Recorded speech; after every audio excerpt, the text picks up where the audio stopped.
बंद पुकारला आहे तर व्यापार पेठेकडून सुद्धा त्या बंदला प्रतिसाद देणं अपेक्षित होतं.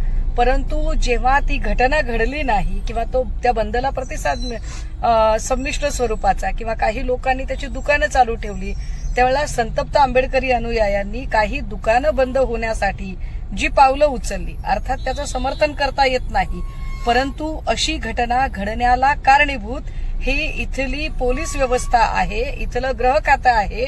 मात्र गृह खातं असं का वागतं? कारण गृह खात्याला कुणी निर्देश देणारा मंत्रीच अस्तित्वात नसेल तर करायचं काय?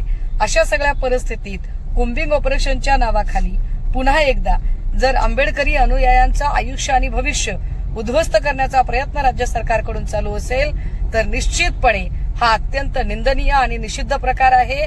घडलेल्या घटनेची चौकशी करण्यापेक्षा कोम्बिंग ऑपरेशनच्या नावाखाली अशा पिढ्या उद्ध्वस्त करणं आणि बर्बाद करणं याचा आम्ही तीव्र शब्दामध्ये निषेध करतो.